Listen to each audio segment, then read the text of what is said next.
Copyright disclaimer.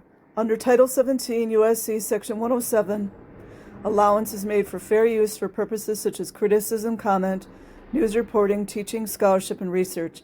Fair use is permitted by copyright statute that might otherwise be infringing, nonprofit, educational, or personal use, tips the balance in favor of fair use. Okay, guys, so, of course, child abuse and child neglect in Scientology is so easy to find articles or blogs about it, right? So this comes from Scientologylies.com. It's a little bit older. It's based on anywhere from the 70s to the 90s. And it's just fun, and I say that in a sarcastic way, to see all these people pretending like they don't know what's going on. Child neglect. In Scientology, children are considered to be small adults, not dependents with special needs. Scientology policy dictates that staff members may spend no more than 1 hour a day with their children, and then only if they have had a productive week. Does that sound like Brave New World to you guys? Adeline Dodd-Bova describes her time as a teacher in Scientology schools and writes of troubling cases of insufficient sleep and children having little or no food. Children having little or no food. Even more disturbing is her description of children whose SEXUAL and physical abuse were not reported to social services.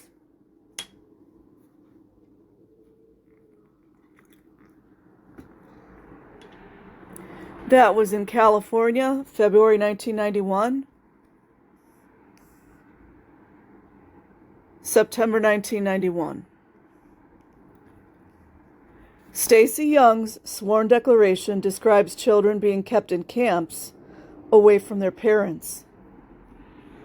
Location unknown, 1975 to 1989. Sworn declaration, March 1994. That would coincide with exactly what Jamie Mustard explains, what he went through as a baby.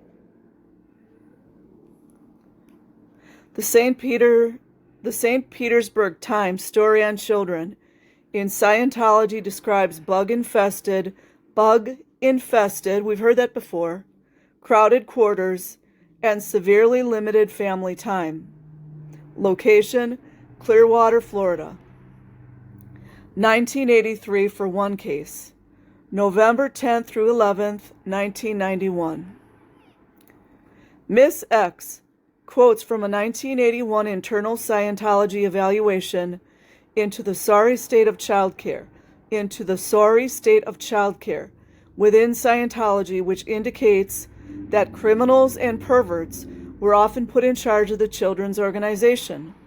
Los Angeles, 1981, ARS, September 17th, 1996. Annie Rosenblum's declaration states that parents on the RPF were only permitted to see their children 1 hour a week, plus mealtimes, and then only if their stats were up, 1978. I'm sorry, but that's the parents' faults, and I know I'm being harsh, but come on now.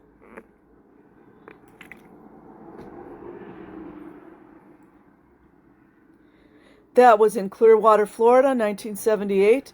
Declaration webbed April 10th, 1995. Warrior describes horrendous conditions for children at the Cadet Org.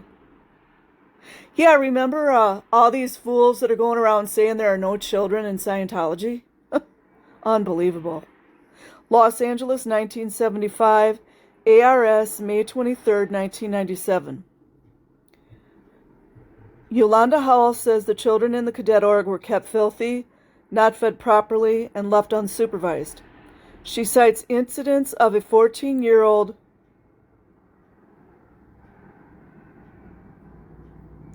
PROSTITUITING herself.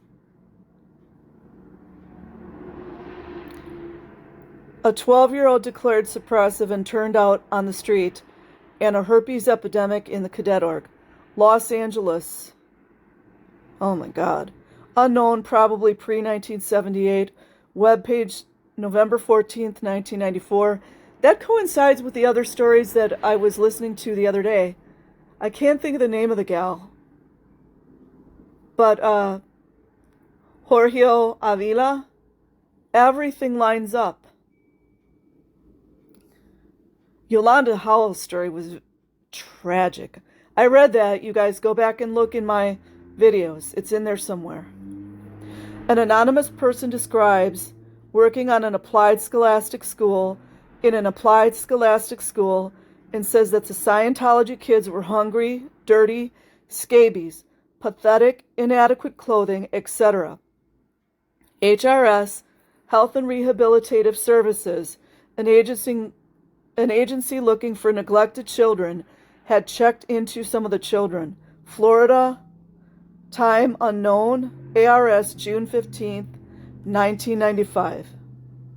This page was last updated on May 8th, 1999.